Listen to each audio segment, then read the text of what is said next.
de coroa clínica estética, moldurando o sorriso. Marcelo, obrigado aí pela tua participação aí. É um prazer recebê-lo aqui conosco, né? Hoje, numa segunda-feira, todo mundo está saindo do trabalho, mas estamos aí mantendo o nosso projeto e cada vez recebendo professores de alto padrão como você, tá?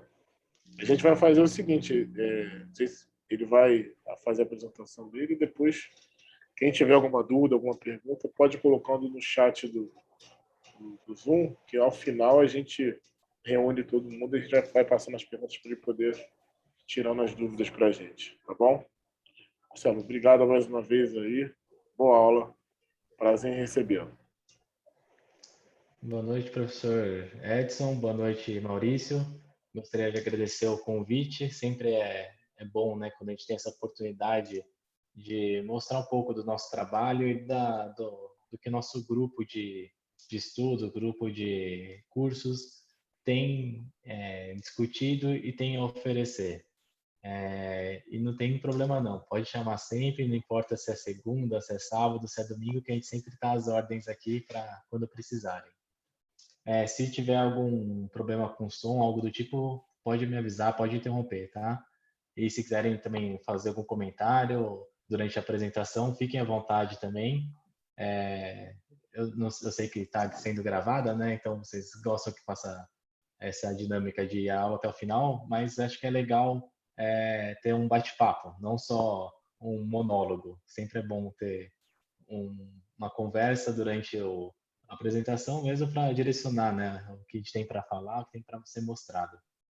É isso, a gente vai aguardar mais um tempinho ou já pode iniciar a apresentação? Pode começar, Marcelo. Pessoal, já vão entrando agora, os colegas do nosso grupo. Pode começar aqui, daqui a pouco já temos aqui em torno de 15 pessoas. Certo, vamos ver se vai tudo certinho aqui. Tudo certo? Todos vendo aí a tela, né? Perfeito, Tudo professor. Vendo e certinho, ouvindo bem. Marcelo. Boa aula aí, Tá meu amigo. certo. Tudo de bom. Muito obrigado. Bom, gostaria primeiramente de novamente agradecer o convite da Láser, do professor Edson, e para uma introdução para me apresentar, meu nome é Marcelo Ciroli, eu sou dentista e atualmente eu atuo muito mais como periodontista, não como clínico nem nada do tipo. E eu tenho toda a minha formação voltada para a periodontia e mesmo a especialização que eu fiz em dentística e agora estou fazendo uma especialização em ortodontia, é sempre voltado para essa área de periodontia. Então, fiz a especialização de dentística, eu encerrei em 2019 e com esse foco mesmo de ter uma visão melhor para a área de dentística e saber como trabalhar com os meus referenciadores, né? Então, nessa época, eu já trabalhava com alguns dentistas aqui em São Paulo, principalmente o Dr. Roberto Zangirolami, e eu queria entender até que ponto eu poderia ajudar mais nessa reabilitação, até que ponto era necessário ter a visão dele também para melhorar meu tratamento. E outros dentistas também, né? E, primeiramente, quando a gente fala em qualquer apresentação, qualquer qualquer coisa do tipo que vai falar sobre uma linha de raciocínio, nunca é o trabalho de uma pessoa só. Então, a gente tem essa equipe, que é com o Dr. Ricardo está aqui, a doutora Marília Cabral, o Eduardo Aki, a Clara e a Bárbara, que sempre estão com a gente nos cursos, e a gente sempre está trocando ideias sobre coisas novas, sobre filosofias, o que a gente viu outras pessoas falando, discutindo e fazendo uma análise crítica sobre tudo isso. Sozinho a gente não consegue chegar em nenhum lugar, então sempre gosto de enaltecer o pessoal que está por perto. E sempre quando a gente fala dessa parte de aumento de coroa clínica estética, quando a gente dá os cursos, o pessoal principalmente quer saber como fazer a cirurgia. Não quer muito saber a linha de raciocínio e uma coisa muito importante que é o porquê ser feita essa cirurgia. Então, acho que o primeiro passo é a gente analisar isso, o porquê e quando fazer a cirurgia, para então a gente pensar quando a gente deve realmente fazer uma cirurgia de aumento de coroa clínica e, finalmente, a gente pensar em como vai ser feito essa cirurgia. E nessa parte do porquê, eu sempre passo que a gente tem que convencer, de certa forma, o paciente que isso é indicado para ele e seria uma boa coisa. E ainda mais trabalhando com o periodontista, é muito interessante a gente falar que a gente tem que convencer o dentista reabilitador que nosso trabalho é importante e vai facilitar a vida dele também. Um paralelo que eu gosto de fazer sempre é com essa parte de artes e tudo mais, né? Então, até mesmo o tema da aula é realmente coroa clínica estético, emoldurando o sorriso. Bom, esses dois quadros todo mundo conhece, não tem nem questionamento, né? A Mona Lisa e a Noite Estrelada de Van Gogh. E o valor estimado deles em leilão é esse daqui. Então, a gente está vendo o quadro, o valor da Mona Lisa, 150 milhões de dólares. Se for para um leilão, com certeza vai ser vendido mais caro. E a Noite Estrelada de Van Gogh é 107 milhões, mais de 100 milhões de dólares estimado para um leilão. Só que a gente tem uma coisa muito importante. Imagina ver esse quadro do jeito que ele está numa galeria, ou então ver o quadro assim. Passaria credibilidade a um quadro desses? Ou é a mesma pintura, foi o mesmo artista que fez esses dois quadros, mas só o fato de a gente ter trocado essa moldura já tira um pouco dessa credibilidade do valor que ele tem estimado, né, para um leilão. E tem uma história muito interessante que é sobre essa pintura de Lorenzo de Medici, pintada pelo Rafael de Sanzio. E essa pintura foi adquirida por um curador e foi para leilão. E o valor estimado no leilão dessa pintura era esse de 10 milhões de libras esterlinas. Enfim, para um leilão, eles sempre vão pensando, sempre para quando alguém tem interesse em comprar um quadro, eles entram numa sala exclusiva, eles verificam o quadro e eles dão o lance. Foi vendido por um valor muito maior do que foi o estimado, mais de 17 milhões de libras, 18 milhões e meio de libras. E por que chegou nesse valor? Então, quando chegavam nessa exposição, chegavam nesse leilão, ia para fazer o lance, além de ser uma pintura que tinha toda a credibilidade de ser uma pintura real, ainda estava nessa moldura inteira cravejada de ouro e tudo mais, mostrando que realmente é uma moldura da época que foi pintado e passa uma credibilidade, e não só isso, mas também com uma conservação da obra original. E como curiosidade, essa pintura foi comprada por esse curador, pelo Ira, em uma venda de garagem, um leilão de garagem nos Estados Unidos, por um valor muito inferior do que foi vendido. E ele verificou que tinha uma moldura boa, que tinha alguns traços de pintura que eram interessantes, que era como ele é conhecedor da área, ele viu que tinha essa pintura que tinha uns traços da tinta que era original e tudo mais, e ele viu que tinha algo interessante lá. Depois de muito tempo, ele conseguiu realmente verificar que era um quadro real de Rafael de Sanzio e conseguiu mostrar o valor real dessa pintura. Mas boa parte do que fez ele comprar esse quadro e acreditar nisso foi por causa dessa moldura.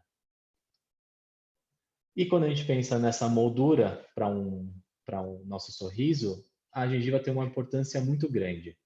Nesse estudo de Malkson e colaboradores, que eles verificaram o efeito do aumento de coroa clínica na percepção de um paciente, o quão ele era atraente, amigável, confiável, inteligente e autoconfiante, os pesquisadores eles fizeram o seguinte: eles pegaram uma pessoa que tinha indicação de fazer uma cirurgia de aumento de coroa clínica e manipularam essa imagem digitalmente através do Photoshop, mostrando como seria o ideal para aquele paciente. E fizeram alunos de primeiro ano de faculdade de odontologia e alunos de último ano analisarem com uma escala VAS, né, uma escala subjetiva, o quão esses sorrisos que eles modificaram, tanto a parte antes quanto a parte depois do modificado, eles eram colocados aleatoriamente numa apresentação de PowerPoint. E eles faziam todos esses alunos analisarem o sorriso, o quão atraente era, o quão amigável, o quanto que era confiável aquele sorriso, quanto parecia, né, aquela pessoa era confiável pelo sorriso, inteligente e autoconfiante, e todos davam uma nota.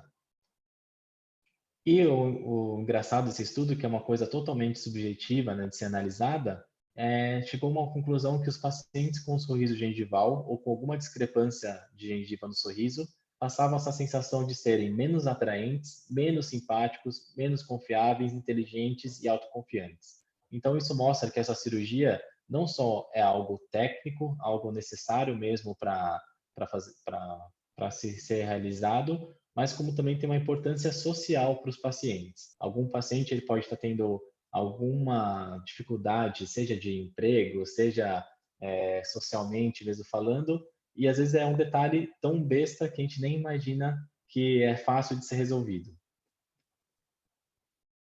E na odontologia, por exemplo, tem esse caso que foi feito pelo Dr. Ricardo Taqui e a parte de complementação de resina pelo Dr. Roberto. Essa paciente nossa, ela relatava isso mesmo. Ela era uma aluna de graduação e ela falou que ela não passava credibilidade para os pacientes dela. Ela sentia que sempre estavam julgando ela como uma criança, não como uma dentista. E ela estava com muito receio, porque ela estava quase se formando e ela via que os pacientes toda hora perguntavam para ela: Nossa, mas você acabou de entrar na faculdade? Você está no começo da faculdade?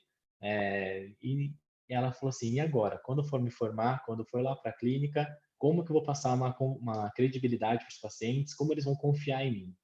E só de olhar para esse sorriso, a gente mesmo, ser humano que é malvado, a gente consegue também analisar o porquê ela se queixava disso, né?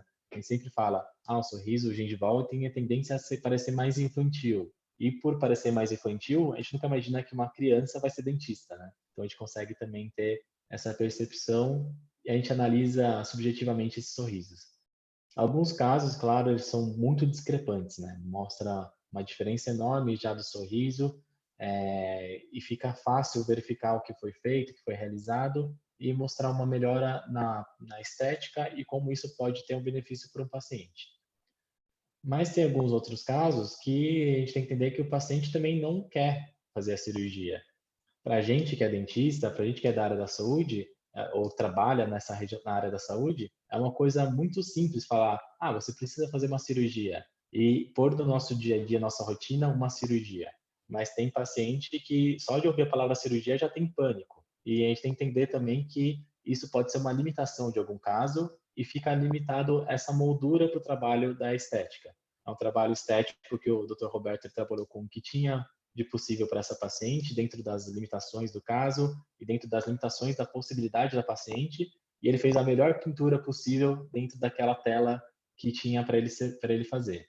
E, claro, a paciente adorou, era exatamente isso que ela estava procurando. Mas a análise de dentista sempre fala: nossa, podia ter mexido naquela gengiva, né? A gente poderia ter melhorado aquele caso, aquele detalhe, aquele outro detalhe, mas a gente não questiona nunca o trabalho do artista, do pintor do quadro que foi o reabilitador, mas cai sempre o peso nas costas do emoldurador, perguntando, mas você não trabalha com Roberta, por que você não fez esse aumento de coroa clínica? A gente tem que entender que nem sempre os pacientes querem isso também, né? E tem outros casos que a gente entende o porquê o paciente reclama muito e o paciente está com uma baixa autoestima, está se sentindo inseguro, não gosta de sorrir, é algo bem evidente, né? É indiscutível isso. E a primeira coisa que a gente tem que pensar é que, apesar de a gente estar mexendo nessa estética do sorriso, o aumento de coroa clínica não é um procedimento que é somente estético. Para isso, eu tenho um caso rapidinho para demonstrar do que foi feito uma gengivectomia. Essa paciente, ela chegou no consultório, ela tinha uma queixa principal de sorriso gengival e uma queixa secundária de sangramento. Então, até isso, né? A parte estética é o que chama mais atenção para o paciente e a parte de saúde, a gente tem que conscientizar esse paciente. E essa paciente, ela realizava limpezas a cada 12 meses, desde novinha, e ela relatava que sempre melhorava quando fazia a limpeza, mas voltava rapidamente a ter um sangramento depois de um certo tempo.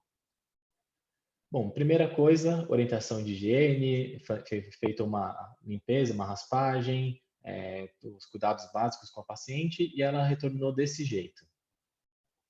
Só que, então tem o antes, né, de como ela chegou no consultório e só a gente conseguindo devolver um pouco já a saúde para essa paciente, depois de uns 15 dias do atendimento.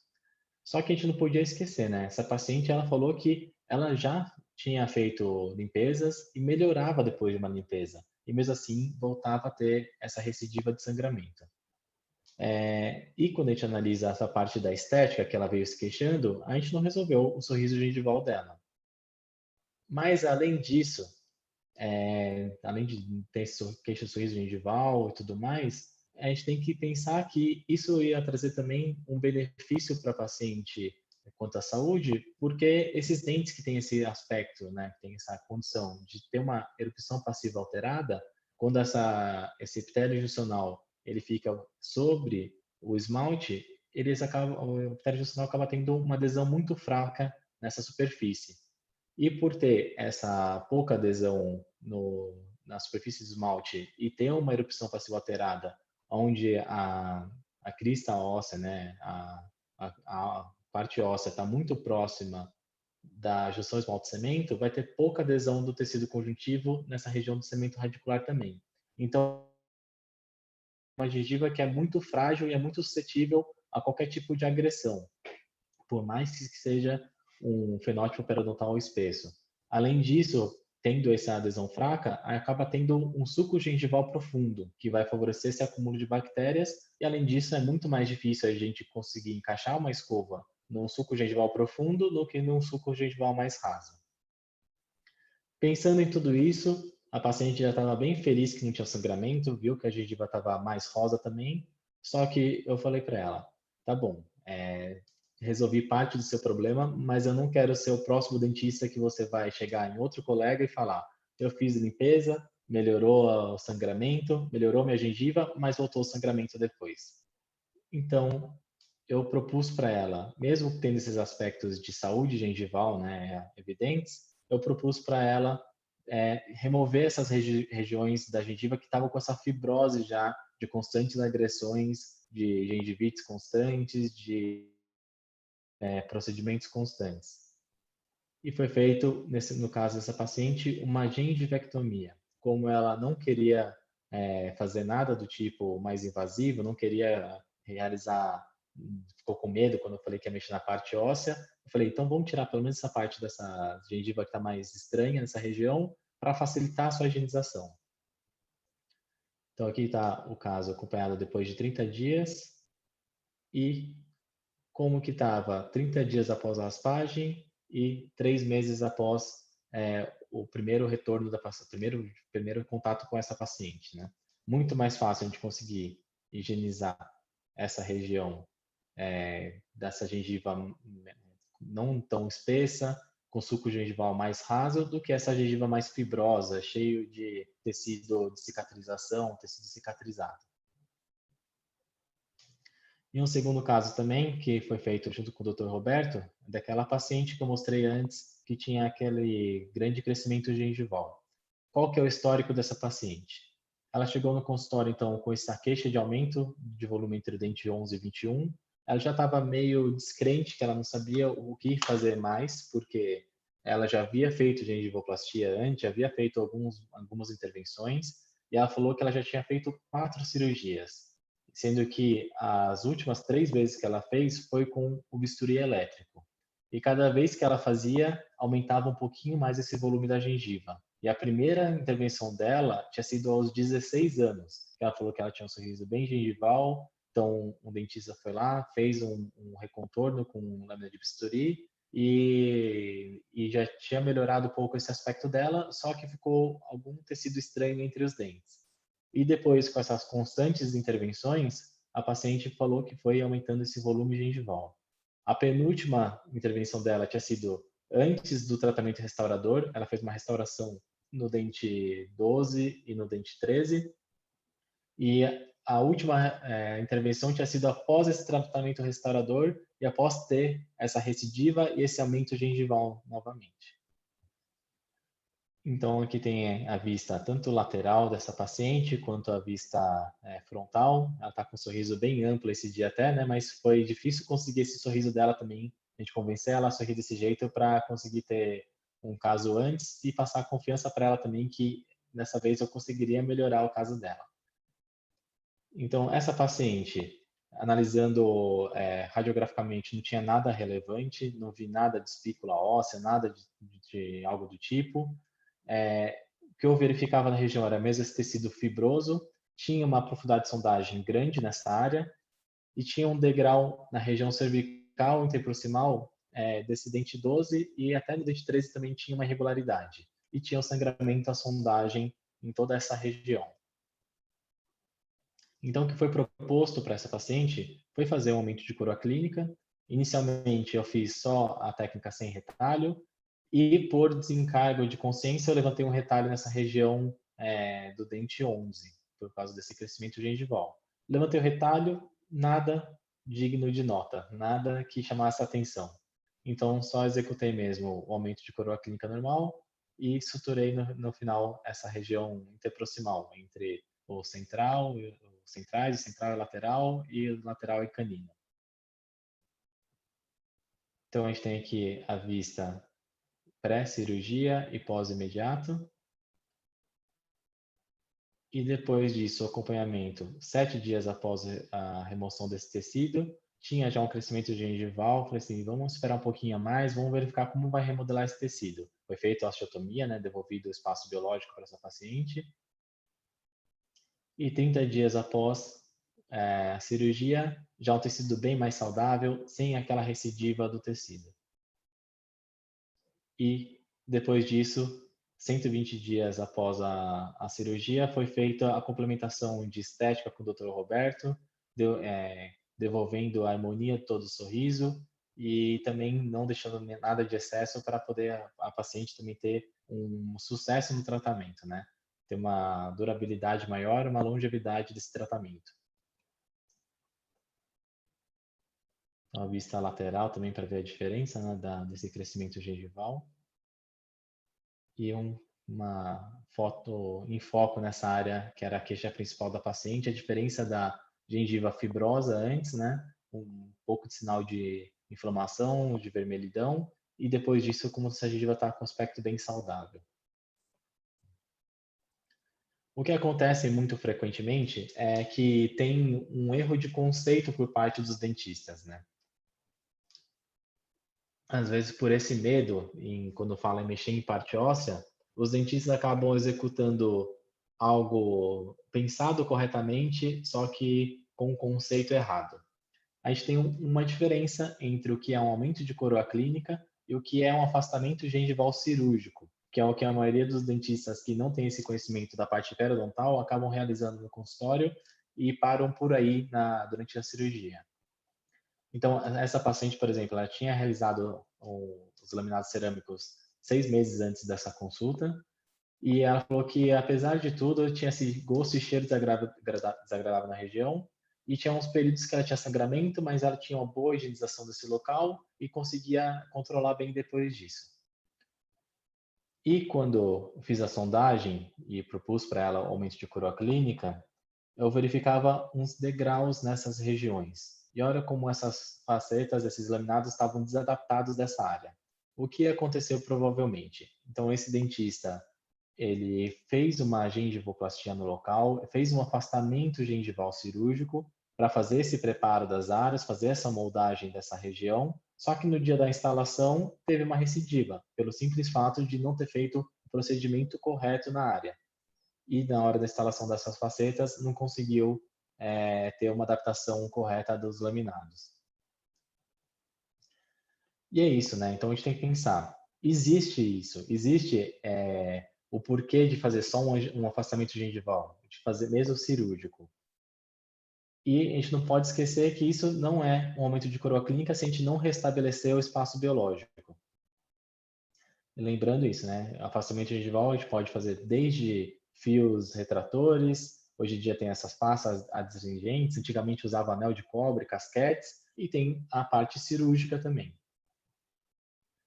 E a grande diferença entre um aumento de coroa clínica e o afastamento gengival cirúrgico é que no aumento de coroa clínica a gente vai realizar mesmo uma perda óssea controlada, é um dano proposital ao periodonto. Isso tem que ser irreversível, ou seja, a gente vai fazer um aumento, a gente vai fazer uma osteotomia, isso tem que ser definitivo. e é uma prevenção para uma saúde gengival e é um procedimento que é realizado para possibilitar uma reabilitação. Já o afastamento gengival cirúrgico, ele é um recurso para essa adaptação marginal de uma prótese. Ele tem que ser eficiente para a gente visualizar o término de um preparo ou o término de um dente. Ele tem que ser reversível, ou seja, a gente está esperando que aquela gengiva retorne para a posição original. A gente está esperando que tenha uma remodelação gengival, tenha uma cicatrização. E ela tem que ser causando o menor dano possível ao periodonto e vai só facilitar aquela reabilitação. E o que tem que ficar bem evidente é que quando a gente faz esse afastamento gengival, a gente está trabalhando nessa região do epitélio do sulco. A gente está fazendo um acesso temporário nessa área para poder melhorar todo o acabamento dessa região, mesmo esse acesso dessa área, um preparo do dente, uma moldagem dessa região. Então, esse é um erro de conceito que tem comum nos consultórios. E um outro fato importante também que a gente tem para frisar é que é o seguinte, né? Então, a gente tem aqui vários casos em que foram indicados esse aumento de coroa clínica para mim e com esse diagnóstico assim, não, o paciente se queixa do sorriso gengival ou se queixa dessa discrepância da gengiva, dessa diferença de um dente para o outro. Todos os casos foram indicados pelo mesmo dentista ou pelos mesmos dentistas e com essa mesma indicação de aumento de coroa clínico estético. E quando a gente analisa esses casos, está muito óbvio que os casos não são semelhantes, né? Então, para a gente, dentista, a gente consegue verificar que realmente tem uma diferença enorme de um caso para o outro. Por exemplo, esse caso inferior aqui, ele é um caso que qualquer procedimento que a gente fizer de aumento de coroa clínica, apesar de ser um caso desafiador, a gente tem certeza que a gente vai ter um benefício quanto à estética. Já esse caso da mais para a direita é um caso que, apesar de parecer mais simples, por ser menos intervenção cirúrgica, é um caso que a gente tem uma responsabilidade maior ainda para poder conseguir ter um benefício, né, estético, porque o sorriso da paciente já está bonito, já está quase que totalmente harmônico. Então, a gente tem uma grande chance de acabar fazendo alguma coisa e atrapalhar essa harmonia do sorriso dela. Então, quando os dentistas eles vêm indicando um caso, eles querem falar assim, esse caso é fácil, esse caso é difícil, mas a gente tem que analisar com bastante cautela, bastante calma cada um deles para poder determinar mesmo cada cirurgia, o que tem que ser feito e o diagnóstico correto para cada um desses casos. E isso é muito comum quando a gente chega nos consultórios, né, ou quando o dentista que não faz cirurgia vai referenciar essa cirurgia, eles falam isso. Essa gengivectomia, essa gengivoplastia, o aumento de coroa clínica, cada um usa um termo, ele é um procedimento muito simples para poder convencer o paciente, né? E o pior de tudo é que eles viram pro periodontista depois e falam, não é mesmo, né? Não é isso? É muito simples. Eu acho que, na verdade, essa cirurgia, apesar de sempre ser falado que ela é uma cirurgia sempre que a cirurgia é ressectiva, ela está no começo da curva de aprendizado dentre as cirurgias plásticas periodontais, ela é uma cirurgia muito subestimada, principalmente porque a gente mexe com a estética do paciente. E, como já foi mostrado anteriormente, essa parte de estética do sorriso, da parte gengival, ela mexe muito até mesmo com a autoestima do paciente. E uma coisa importante é isso. Então, a gente só vai conseguir enxergar o que a nossa mente estiver preparada para ver. E foi por isso que eu fui atrás daquele curso de dentística, para ter uma visão também do pessoal reabilitador, do que eles analisam quando vão fazer uma complementação estética. E o que eles se baseiam para fazer um planejamento não é só a parte dental. Tem todos esses princípios estéticos funcionais, faciais, os dentais e, por fim, os gengivais. E essa parte principal dos aspectos faciais, elas são de importante diagnóstico para a gente, para verificar se realmente a nossa intervenção como periodontista vai resolver essa queixa estética do paciente de sorriso gengival ou vai ser algo que vai trazer um benefício para o reabilitador. Então, aqui a gente analisa tanto essas linhas horizontais, intrapupilar, ofíaca e da comissura labial, a linha vertical média, para ver se não tem nenhuma discrepância de um dos lados do paciente, e ver se ele tem esses terços faciais proporcionais, para verificar se não tem nenhum aumento excessivo de maxila. Através desse diagnóstico, principalmente facial, a gente consegue verificar, principalmente, se essa etiologia do sorriso gengival ela pode ser por causa de uma erupção passiva alterada, com isso entraria a parte da mente coroaclínica, se seria devido a uma hiperatividade na musculatura labial, a gente tem que pensar já em botox ou um reposicionamento labial, ou se é por um crescimento vertical excessivo, que seria resolvido só com cirurgia ortognática. E, além disso, pode ter uma associação entre essas etiologias do sorriso gengival. Quando a gente também fala da parte da análise do fenótipo periodontal para verificar essa relação com a anatomia dental, geralmente a gente falava algumas coisas assim, né? Quando o dente ele tem um fenótipo delgado, o paciente geralmente ele tem um aspecto de papila mais alongada e o dente ele tem a tendência a ser mais retangular e o zênite é centralizado. Na verdade, quando a gente analisa esses fatores da estética dental, da forma dental, a gente está fazendo já um pré-diagnóstico de uma possível erupção passiva alterada de um dente ou não. O que a gente sabe? Geralmente, um fenótipo delgado, raramente, muito dificilmente, a gente não vai ter a exposição completa daquela junção esmalte-cemento, exposição completa do esmalte do paciente na boca. Então, se a gente se depara com um fenótipo delgado, que nem esse primeiro caso à esquerda, muito dificilmente, se tiver essa característica gengival e tiver alguma coisa que indica que tem que fazer aumento daquele dente indo para a região gengival, né, fazendo um aumento de coroa clínica, muito dificilmente a gente vai encontrar esmalte embaixo daquela gengiva. Então, se a gente não se planejar previamente, a gente pode acabar caindo numa região de raiz e precisar de uma complementação protética nessa área. E já no caso do fenótipo espesso, que é esse dente mais quadrado, papila mais curta e tudo mais, isso já serve como um pré-indicativo para a gente fazer uma investigação clínica maior e verificar se esse dente está com essa erupção passiva alterada ou não. E outra coisa importante também que a gente tem para verificar dessa parte do formato dental, que às vezes não adianta, por melhor que a gente faça nosso contorno gengival, a gengiva vai imitar o que está por baixo dela. Nesse caso, então, nessa cirurgia que foi feita até com elevação do retalho, primeiramente fiz a sondagem, verifiquei que tinha esmalte coberto, né, nessa região subgengival.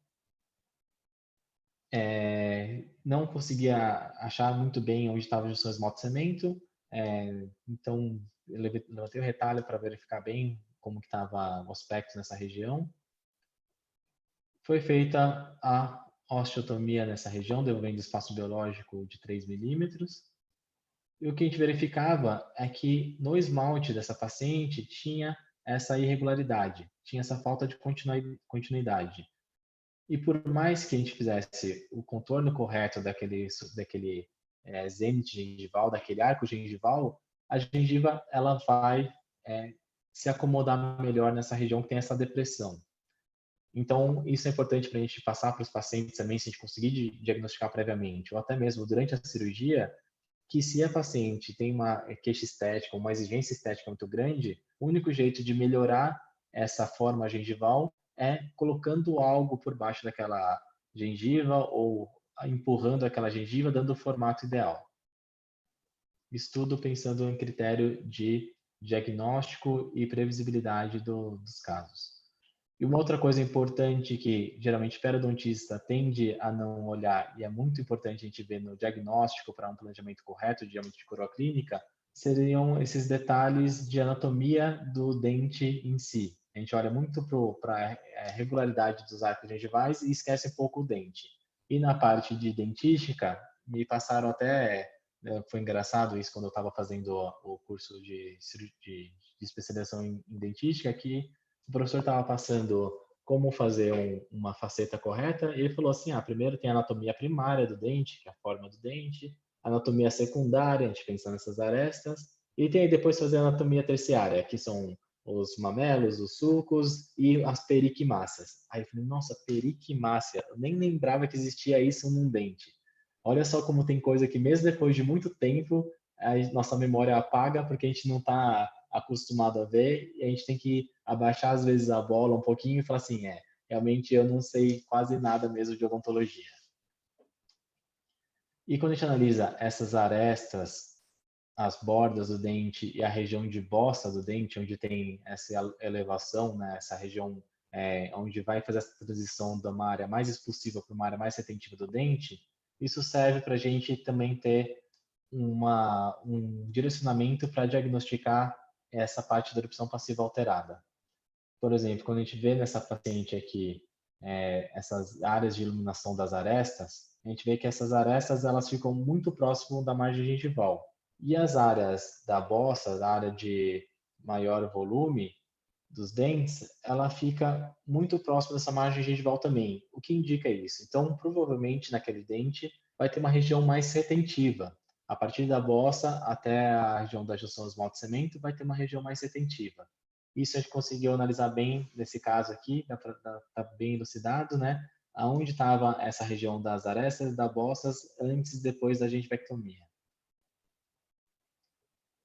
E aquele caso que eu também mostrei, quando a gente vê uma gengiva que ela está no aspecto que não é tão fibrosa assim, e a gente começa a suspeitar um pouco, principalmente analisando questões de anatomia do dente. Nesse caso, a paciente tinha a incisal bem desgastada, foi indicado para fazer o aumento de coroa clínica também, é um consultório que eu trabalhava já regularmente. E o dentista falou assim, Marcelo, você vai fazer esse aumento de coroa clínica, depois eu vou reabilitar com resina. Aí eu falei para esse amigo meu, falei, olha, vai ter que fazer faceta nesse caso. Aí ele falou, não, mas eu já vendi resina, não vou conseguir fazer, não vai ser porcelana. Eu falei, então vamos conversar com a paciente antes de começar o caso, porque vai ter que ser feito uma faceta nesse dente, porque tem algo que não é tão redondinho nesse caso quanto parece. Não é só essa fratura do dente que vai ser restabelecida. Aconteceu algo além. Moral da história, né? Quando foi feito o aumento de coroa clínica, até é mais difícil quando não bate certinho esse contorno gengival com a junção esmalte-cemento, tinha uma exposição, teve que fazer essa exposição radicular para dar uma harmonia em todo os dentes gengival, toda essa parte gengival da paciente, e a paciente ela teve esse desgaste não só por causa de uma parafunção, mas também por causa de um trauma, e por não ter resolvido por muito tempo, acabou tendo uma extrusão desses dentes. Então, isso também mostra que a gente tem alguns casos que não são tão fáceis assim para fazer aumento de coroa clínica. E o que a gente tem, então, por referência para pensar se aquele caso pode ter ou não uma erupção passiva alterada, é analisar essas relações de proporção de largura, altura e dimensões dos dentes, que a gente tem por base. Então, o dente central, geralmente, ele tem uma relação de largura e altura de 80%. O canino, o lateral, vai ter de aproximadamente 69%. E o canino, de 72%. Isso serve como um pré-diagnóstico também para a gente medir os dentes antes de fazer uma cirurgia ou os dentes da paciente e verificar se tem essa possibilidade de fazer aumento de coroa clínica ou não, ou se tem algum indicativo que mostraria que aquela paciente ela pode ter uma erupção passiva alterada dos dentes. Além disso, essa relação dos dentes gengivais, onde tem a linha entre o central e o canino, ela fica mais uniforme, e essa união do zênite entre o central e o canino até o zênite do lateral passa aproximadamente de meio a 1 milímetro acima dessa região. E um outro conceito que a gente verifica também, para ver se tem essa erupção alterada dos dentes, é analisar o corredor bucal. Lembrando que esse conceito de corredor bucal, ele foi descrito primariamente como um critério de estética ideal por um artigo de Lombardi que era sobre a montagem de dentes em uma face total, onde a gente tinha essa redução gradual quando olhava de frente para um paciente, tanto da borda incisal quanto da margem gengival em direção ao fundo da boca, com linhas convergentes. fazendo um paralelo, como se fosse olhando uma série de árvores do mesmo tamanho numa rua, olhando para o final dessa rua, que tanto a parte da base quanto a parte da copa ia reduzindo se a gente analisasse até o final dessa rua. E quando a gente vê nessa paciente aqui, tem um lado que foi feito já restabelecido esse corredor bucal pelo aumento de coroa clínica, e o lado que ainda não foi feito, olha como tem uma diferença grande, né, dessa harmonia desse corredor bucal. E por fim, a gente tem que pensar também assim, né? E aí, quando a gente for fazer aumento de coroa clínica, é com ou sem retalho?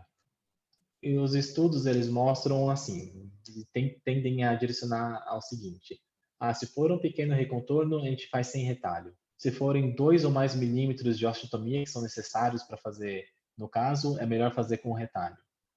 Ou ainda falam assim, se for um biótipo delgado ou intermediário, é sem retalho, até mesmo para não ter perigo de fazer, de repente ter alguma, escapar o bisturi, escapar o instrumental e causar uma reseção no local. E se for um biótipo espesso, tem que sempre ser feito com retalho. Eu acho que a palavra nunca e a palavra sempre elas têm que ser muito analisadas com cuidado.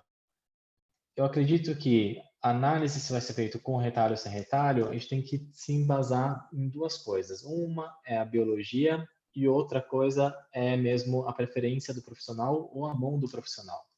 Por exemplo, esse estudo do pessoal da Universidade de Guarulhos, da Fernanda Ribeiro e dos colaboradores, né?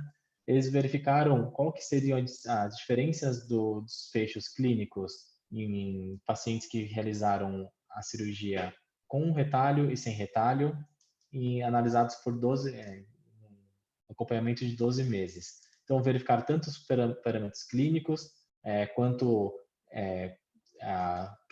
questionários para o paciente em si, então análise subjetiva, mediadores inflamatórios e análises tomográficas.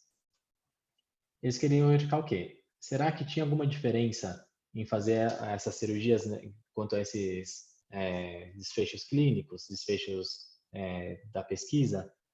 E os pacientes, eles eram sorteados, então, aleatoriamente, o lado direito e o lado esquerdo, o que seria feito com retalho ou sem retalho. O que eles verificaram? Por mais que não tivesse uma diferença estatística significativa, mas eles viram que quando a gente faz com retalho, o lado que foi feito com retalho, os pacientes relataram maior morbidade, maior dor. Apesar disso, os dois casos eles tiveram uma melhor estética similar. Além disso, uma coisa interessante que a gente consegue verificar nesse estudo é que depois de 7 dias da cirurgia, olha quantos pacientes tinham relatado que estavam totalmente satisfeitos. Mais de 22 pacientes no lado com retalho, lado sem retalho, e depois de 6 meses dessa cirurgia, os pacientes eles já não estavam mais totalmente satisfeitos, mas eles estavam parcialmente satisfeitos. Isso é uma coisa importante para a gente questionar e discutir depois também. E outro achado que eles verificaram nesse estudo é que nos lados onde foi elevado o retalho, tinha um aumento significativo de mediadores inflamatórios, osteoprotegerina e ranquiel.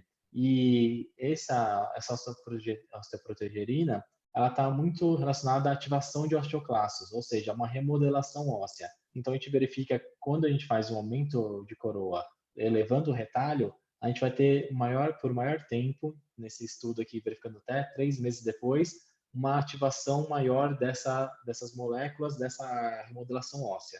Quando a gente pensa em trabalhar na parte clínica, né, trazer isso para a nossa realidade clínica, a gente tem que lembrar que a gente está trabalhando para duas pessoas principalmente. Um é para o paciente, outro é para o dentista referenciador.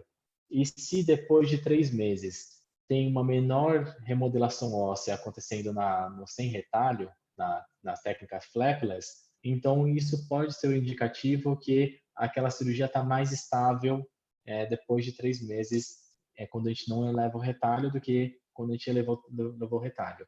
Isso pode dar uma segurança maior também para os nossos indicadores, para poder fazer uma complementação protética, estética nesses casos.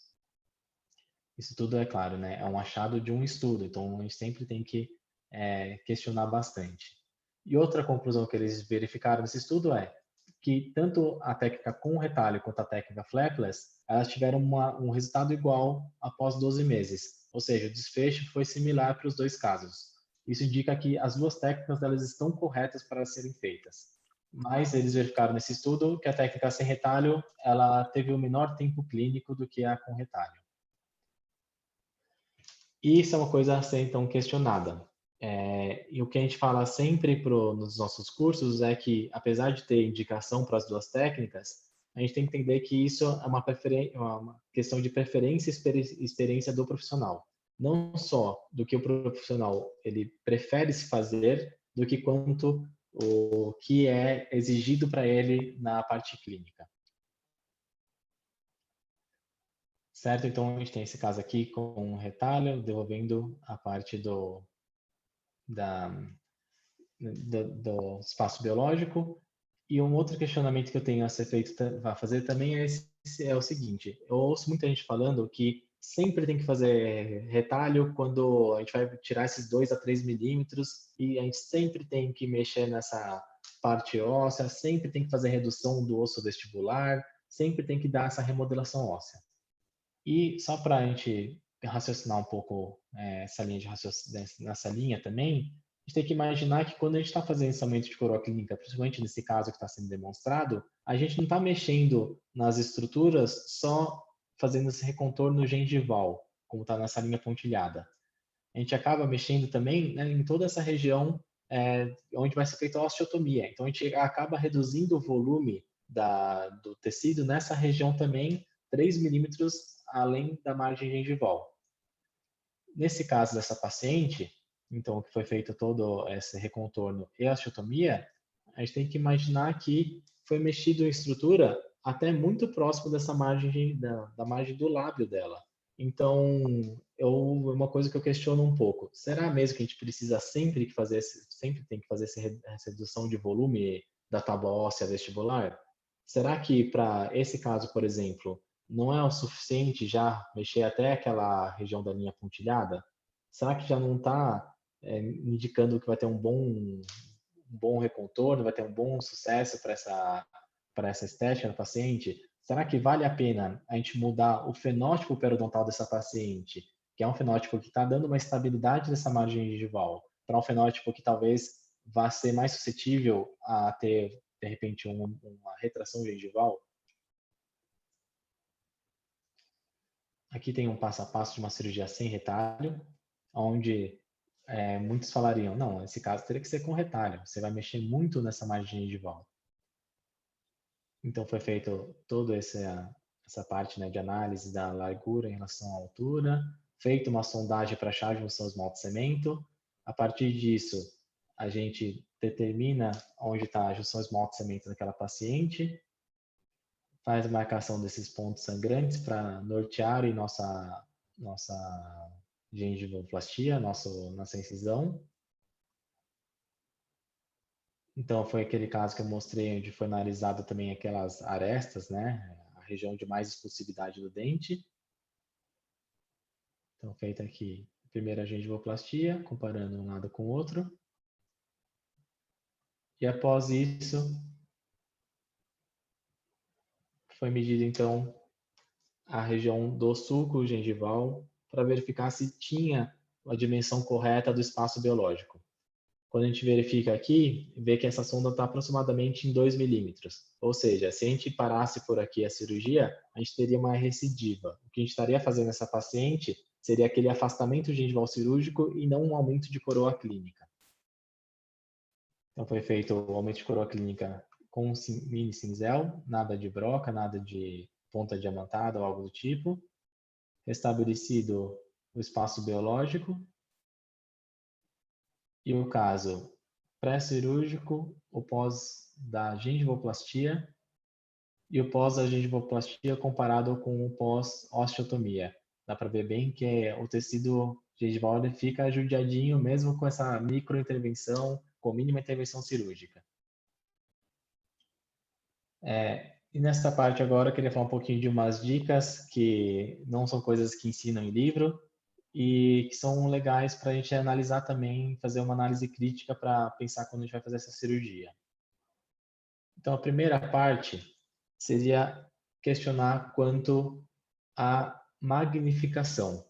A gente está mexendo numa região estética e eu acho que hoje em dia não cabe mais uma odontologia sem magnificação. Para ter uma ideia, quando eu estava fazendo essa cirurgia, um amigo meu estava fotografando o caso e eu lembro que uma hora ele colocou a câmera do lado do meu rosto para tirar a foto. Aí eu já na nossa dia a dia, já pensando em documentação, eu já falava, não, pô, tá errado, vai lá na frente do paciente, chega perto. Aí eu parei e pensei, não, quer saber? Deixa ele tirar essa foto. Aí eu falei para esse amigo meu, pode tirar foto daí, tira bastante foto dessa distância mesmo, do lado do meu rosto, em direção ao paciente, para poder ter essa foto depois também para a gente analisar. Só para ter uma ideia, então, por mais que esteja aumentada essa foto, né, isso é aproximadamente uma visão que a gente tem da cirurgia sem usar uma lupa. E a diferença é quando a gente está usando uma magnificação, aqui é o microscópio que eu estava usando para fazer essa cirurgia, e eu fiz um aumento nesse microscópio de 2,5. Olha a diferença que a gente tem de análise de precisão, de visualização do campo cirúrgico para fazer toda essa intervenção cirúrgica. E é claro, a gente tem lupas de diversos valores. E por mais que fale assim, ah, não, é investimento muito caro, às vezes não cabe para mim esse investimento todo, mesmo assim a gente tem lupas de um menor valor que podem ajudar a começar a te introduzir nessa parte de magnificação e facilitar mesmo a sua cirurgia, facilitar todo esse acompanhamento e mostrar essa necessidade que tem da magnificação em odontologia. E a gente tem comprovação científica em casos de recobrimento radicular, por exemplo, de que esse uso de magnificação ele vai favorecer ao maior percentual de recobrimento e maior índice de recobrimento radicular completo. Imagina como isso não seria também bom para a gente pensar em um acabamento melhor de uma prótese, em um acabamento gengival melhor, em toda essa análise que a gente tem da cirurgia numa região estética. E outra coisa importante que a gente tem para verificar é a questão do uso da lâmina. Primeiro, a gente tem que verificar que o que é importante da lâmina não é se ela tem o cabo fininho ou o cabo maior, mas sim essa parte da lâmina de corte da lâmina, do bisturi, né? Então, a gente verifica aqui que essa segunda lâmina, que ela é vendida como uma mini lâmina, uma microlâmina, na verdade, ela tem uma parte ativa, uma parte de corte maior até do que uma lâmina 15C. Já essa outra lâmina, a terceira em série, ela é uma microlâmina. E, além disso, uma coisa que nunca me ensinaram, mas a gente vai aprendendo com os tombos, né, das cirurgias, é a questão de quão afiada é uma lâmina e do porquê a gente deve usar várias lâminas numa cirurgia. A única referência que eu achei a respeito disso foi em um estudo na área de dermatologia, onde eles pegaram várias lâminas e eles usavam uma máquina para fazer um corte numa mangueira de borracha, uma máquina controlada que analisava isso, a força que usava numa lâmina nova e uma lâmina que era usada numa cirurgia, eles faziam esse mesmo corte depois. Então aqui a gente tem alguns tipos de lâminas, mas o que é importante para a gente é analisar principalmente essa lâmina a 15 e a 15C, que é o que a gente usa mais em odontologia. A lâmina 15C eles não fizeram o teste, mas eles verificaram que ela precisava de uma maior força já para cortar do que a lâmina que eles usam em dermatologia, por exemplo. E aqui a gente tem aqui a lâmina 15, uma lâmina nova, o quanto ele usou de força para cortar essa borracha, e a mesma lâmina, depois de ser usada em uma cirurgia, o quanto tinha que ser colocado de força para cortar aquela mesma borracha e tudo mais. Além disso, eles verificaram isso. Olha como que é essa lâmina nova, como está no corte A, e uma lâmina que é usada no corte B, C e D, como ela fica cheia de irregularidades na parte de corte dela. Então, imagina como isso também não vai afetar a precisão do nosso corte numa cirurgia. Por exemplo, então, esse caso que eu mostrei até no uso de demonstração na aula, foi um dos primeiros casos que eu fiz aumento de coroa clínica, estética. E na hora eu estava mais preocupado na documentação, em finalizar o caso, do que nesse passo a passo. E eu usei, acho que umas 3 ou 4 lâminas para a cirurgia inteira. Com isso eu tive que fazer muito mais retoque durante a cirurgia, tive que usar mais a tesoura, a mini tesoura, tive que usar mais lâminas depois, tive que tentar regularizar mais tempo do que o que eu faço hoje em dia. E aqui é a precisão de corte que tem quando a gente usa praticamente uma lâmina por dente. Né? Então fica muito mais uniforme, já fica mais bonito tanto o procedimento transcirúrgico e com isso também com certeza vai ter um resultado melhor pós-cirúrgico, uma melhor remodelação, menos trauma cirúrgico.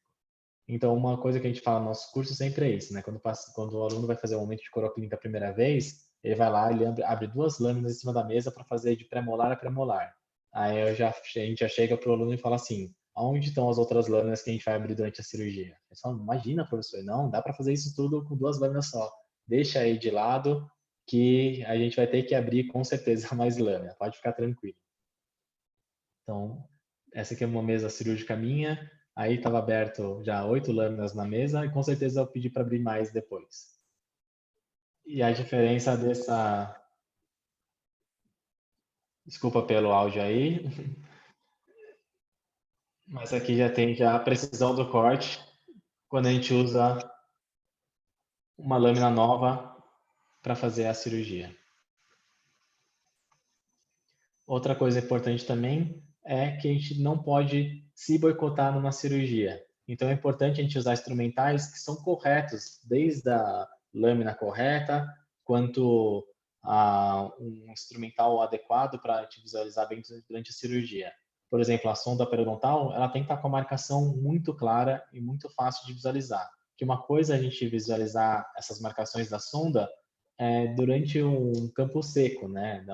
Antes de começar a cirurgia. Outra coisa é essa visualização no transcirúrgico, com sangramento e todos os poréns que tem durante uma cirurgia. Certo? E a gente peguei esse de um estudo mostrando a sondagem com essa sonda que nem dá para ver a marcação direito. Olha como dificulta até para a gente analisar o que está acontecendo nesse caso, né?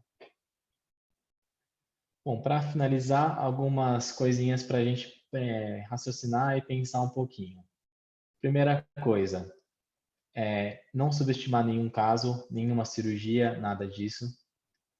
Em segundo lugar, a gente observar esses detalhes, não só gengivais, mas os detalhes dos dentes também, para a gente conseguir passar uma previsibilidade real e verdadeira para o paciente e para o dentista que referenciou o caso para a gente.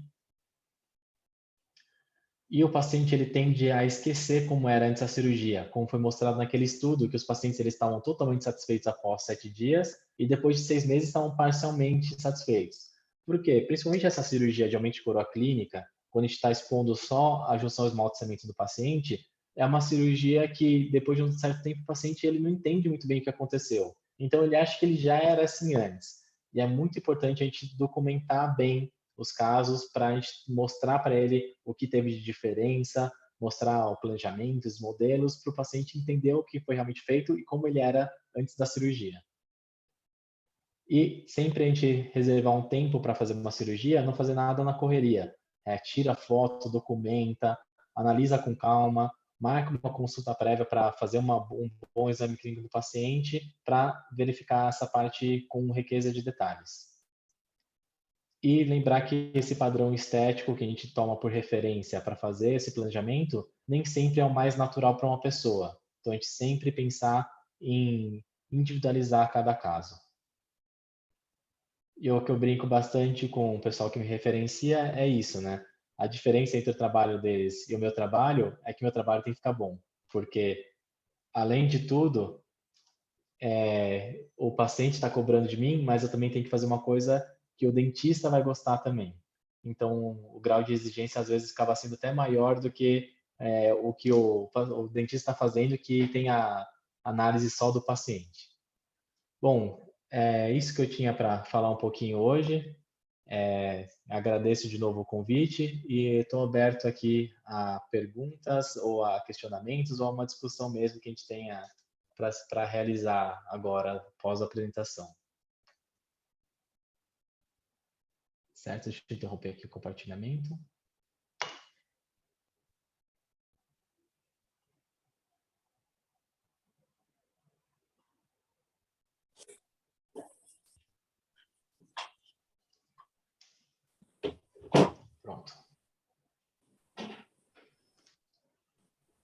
Tá me vendo, Marcelo? Alessandra Tô vendo, aqui. tudo bom? Tudo jóia, prazer. Não Novamente. estava no início da aula, entrei um pouquinho depois. Muito boa a tua aula, viu? Eu Muito acho que você obrigado. falou alguns pontos assim bem importantes de planejamento, mas eu acho que eu não peguei esse pedaço. Você faz tomografia para planejamento desses casos estéticos? Nem sempre. A maior parte dos casos é análise clínica mesmo. Tomografia são alguns casos específicos, principalmente casos que a gente verifica que pode ser que vá acabar em raiz, ou a gente vai precisar dessa complementação, e a gente precisa de um norteamento melhor em relação à complementação protética, né? Mas o que É, dá dita, pode falar. não, não, pode continuar. É porque a tomografia, você falou ali, a gente, às vezes, no transcirúrgico, a gente resolve se vai abrir, se não vai abrir, se vai fazer osteotomia ou não. A tomografia já te dá essa previsibilidade de você saber cadê a JCE, qual o tamanho da coroa do paciente, cadê a crista óssea. E aí você pode fazer um procedimento com menor morbidade. Se a gente, quando não abre o retalho, faz só a gengivectomia, a gengivoplastia, a gente tem menos dor, um pós-operatório melhor. Eu cansei já de Sim. abrir cirurgias e que eu abro e falo assim, caramba, não precisa fazer aquilo que você falou, a gente descola, sonda, não preciso fazer muita coisa aqui e sutura de volta. Isso. Isso é uma coisa até que eu falo a respeito da preferência do operador, né? A maioria dos casos que eu faço é técnica sem retalho. E eu faço técnica sem retalho, principalmente porque eu trabalho com esse pessoal da dentística, por um lado, e o segundo motivo para eu fazer sem retalho é porque eu tive que desenvolver essa técnica mesmo, porque muitas vezes eu fazia esses casos durante meu doutorado mesmo, ia para fazer uma cirurgia ia fazer uma cirurgia para algum amigo meu e o cara falou assim, não, porque esse paciente está aqui só essa semana, eu quero já fazer o preparo dele e eu quero já cimentar a faceta dele, eu quero fazer a estética dele.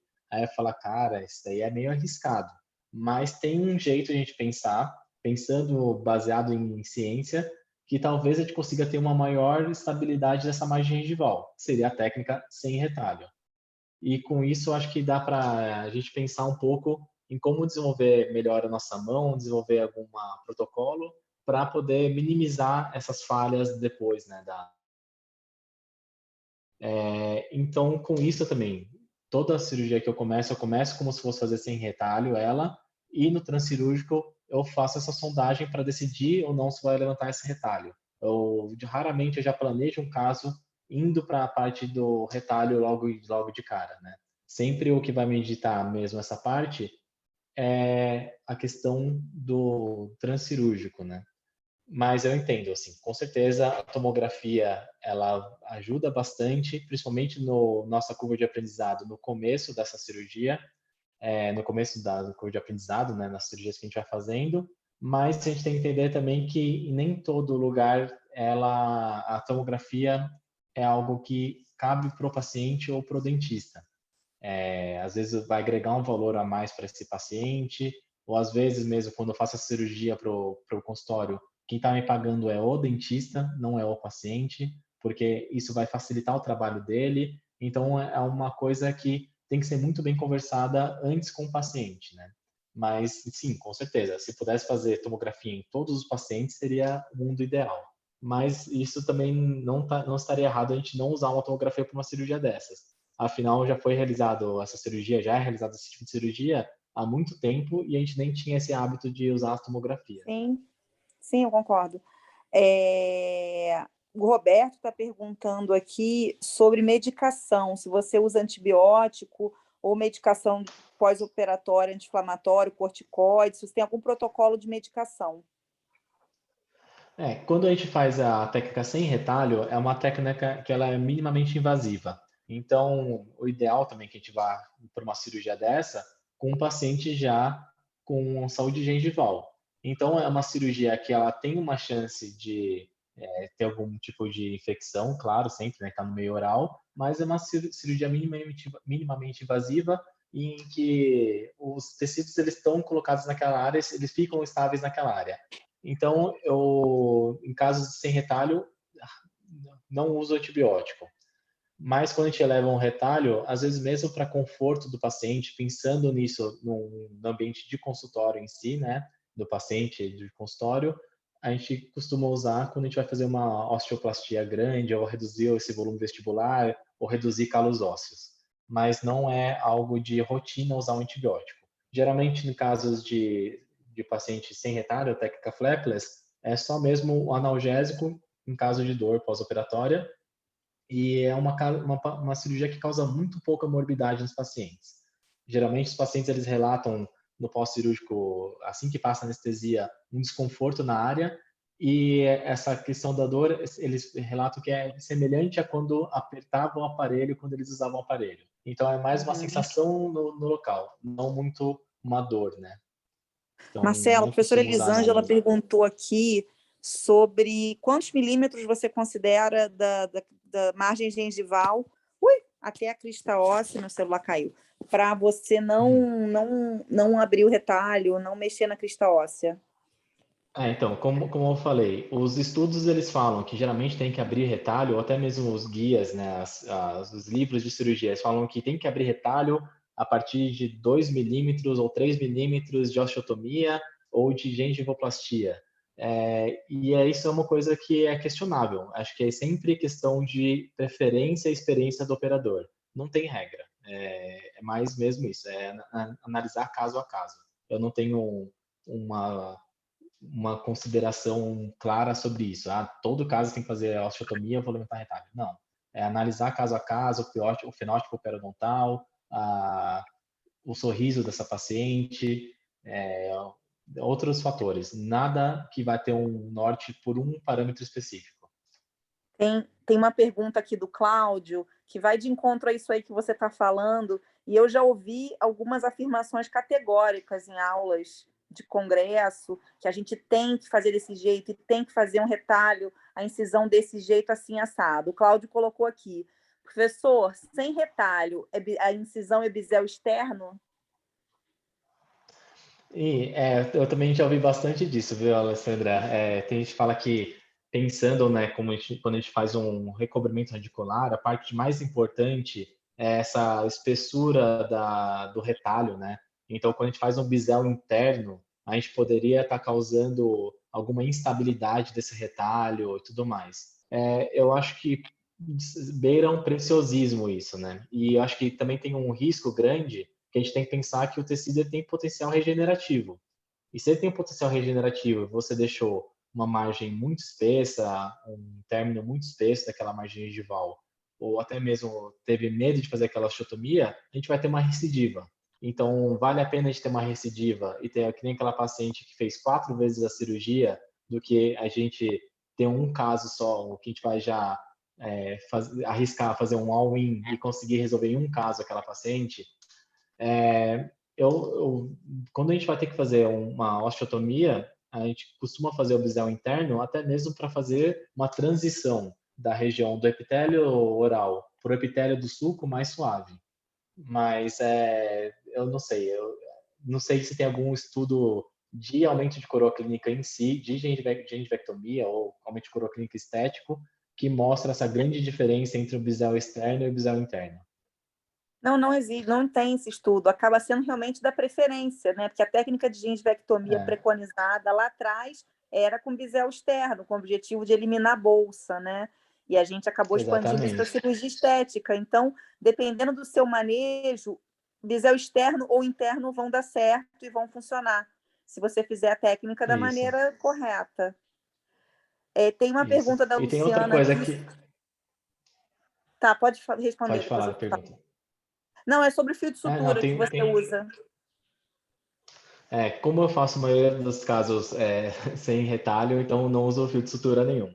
Mas quando é utilizado quando é utilizado com retalho, geralmente é monofilamentar. Então, aquele fio específico era um fio incolor, né? É um fio de nylon incolor, mas qualquer fio monofilamentar mesmo. Então, nada que mais pensando mesmo no pós-cirúrgico para não ter acúmulo de biofilme. E uma coisa, também tomando paralelo do que a Alessandra disse, professora, é essa questão do que a gente pega conceitos de outras tipos de cirurgia ou coisas mais básicas e são passadas até agora e são faladas em congresso, né? Tem uma coisa que eu ouço bastante falando que é sobre fazer os sucos de escape, né? Eles falam, não, que a gente tem que fazer a osteotomia e tem que abrir o retalho porque a gente tem que sempre fazer o suco de escape entre os dentes. E Eu esse acho conceito de suco horroroso de o suco de escape também escape. Eu não sei se você acha e esse bonito, eu acho conceito muito feio. eu acho muito feio, eu acho que isso também está causando uma agressão muito grande naquele tecido. E tem chance de você causar esquentar aquele osso e você causar uma remodelação, ou até mesmo algo que a gente nem imagina naquela área. E esse conceito do suco de escape também não só está descrito no que eu vi assim, pesquisando agora no LIND e falando em aumento de coroa clínica, mas é pensando mesmo em redução de bolsa. Então, é um conceito que a gente leva para uma cirurgia estética tão delicada, né, tão minimamente invasiva que pode ser feita, que eu não entendo ainda por que batem tanto na tecla disso. E tem uma outra pergunta aqui, Marcelo, da Luciana, sobre aquele caso da hiperplasia fibrosa que você mostrou no 11 da paciente. Ela quer saber se foi algum granuloma, uma reação inflamatória ali à coroa, ou o que deu aquele crescimento gengival, e sobre a indicação de faceta em resina ou porcelana, se você tem alguma indicação para isso. Aquele caso em si, eu acho que foi uma série de fatores e o principal fator, eu acho que foi a técnica incorreta de intervenção que foi feita, né? Ela realizou inúmeras vezes um aumento de coroa, teoricamente, mas era uma gengivectomia. E toda hora que ela fazia isso, era invadido aquele tecido por por alguma resina, algo do tipo estava tendo lá dentro, e aquela trauma cirúrgico acabava causando também essa fibrose no local. E depois, até mesmo com o bisturi elétrico, foi causada uma fibrose por ter utilizado algo que queimou aquele tecido. Acho que foi uma série de coisas que causou aquele crescimento gengival. Eu não sei se é um granuloma piogênico em si, mas é uma reação inflamatória mesmo inadequada que aconteceu por uma série de intervenções. E a parte da resina composta ou da cerâmica, quem consegue falar melhor para isso para mim sempre é o Dr. Roberto, né, que ele é o que faz a parte de reabilitação, mas o que tende a ter de preferência é se vai cair em região de raiz, a gente sabe que a adesão de uma resina, de um adesivo na dentina é menor do que na superfície do esmalte. Então, seria mais conveniente, seria mais indicado usar sempre laminados nessas regiões onde tem exposição radicular. Já se vai ficar com o término mesmo na junção esmalte-cemento, talvez já seria bem indicado mesmo uma resina. E, de novo, a gente cai num outro questionamento, né? Tem essas indicações pensando na análise de material em si, mas também tem a preferência do dentista. Tem gente que trabalha muito bem com resina e trabalha melhor do que com cerâmica. Então, vai também de preferência do reabilitador. Tá, e uma última pergunta aqui do Roberto. O que você acha sobre a aplicação de toxina botulínica para tratamento de sorriso? E ele quer saber como que ele faz contato com você para ver seus cursos. Certo. A parte de Botox eu acho interessante, principalmente para a gente planejar até mesmo para o paciente se é aquilo que ele está esperando quanto ao sorriso gengival, pensando num reposicionamento labial, por exemplo, que é uma coisa definitiva. Eu acho que é um bom mock-up para uma cirurgia de reposicionamento labial. Isso é um tópico para um outro momento, né? Mas eu acho que é bem indicado assim para estética, e o que é o inconveniente dela é que tem recidiva. O Botox a gente espera que tenha uma recidiva mesmo, né? Não é para ficar uma coisa definitiva. Então o paciente teria que aplicar durante toda a vida para ter esse resultado, e a gente A sabe cada também que 3, 4 meses. isso, e após um certo tempo o paciente pode ter até uma resistência à toxina, né? Então, não Sim. ter resultado tão bom quanto as primeiras aplicações. Mas acho que serve isso mesmo, como um bom mock-up para uma cirurgia de reposicionamento labial. E sobre os cursos, você pode entrar em contato direto comigo mesmo por Instagram, que eu coloquei lá, né? Tem também na página da Laser lá. e a gente direciona também para os lugares que a gente está dando os cursos. E obrigado pelo interesse também. Mais alguma pergunta, pessoal? Marcelo, queria te agradecer a aula. O professor Edson, ele teve que se ausentar, porque ele foi atender uma emergência. Já voltei. Ah, já voltou. Sem problemas. Mas agradece você primeiro nessa hora. Queria te agradecer, Marcelo, um prazer, não te conhecia, é sempre bom a gente conhecer gente nova que está trabalhando aí na nossa área, trocar ideia, informação. Me identifiquei com um monte aí das coisas que você falou, que é o que a gente passa também para os nossos alunos, viu? Parabéns pela aula, foi muito legal. Eu que agradeço o convite, agradeço a atenção de todo mundo numa segunda-feira à noite, 10 para as 9 da noite também, e obrigado pelas perguntas também e por todo o espaço para fala aqui também. Muito obrigado. Obrigado, Marcelo, mais uma vez aí. Eu peguei o finalzinho, mas vou agora, o Maurício gravou a aula aí, depois ele vai com certeza colocar isso no formato para a gente disponibilizar, né, Maurício? Os amigos da Lácia, eu assisto ela por completo aí, mas de qualquer maneira eu já sabia do teu trabalho aí, vi também o início. E a Alessandra depois entrou, enfim, como a gente sempre é um completando o outro aí. Obrigado aí mais uma vez aí pela tua presença aí, tua excelente apresentação. E no CIOSP a gente vai se encontrar lá. Com lá certeza, no stand espero da todo Lácia, mundo lá. lá com o Maurício, com certeza.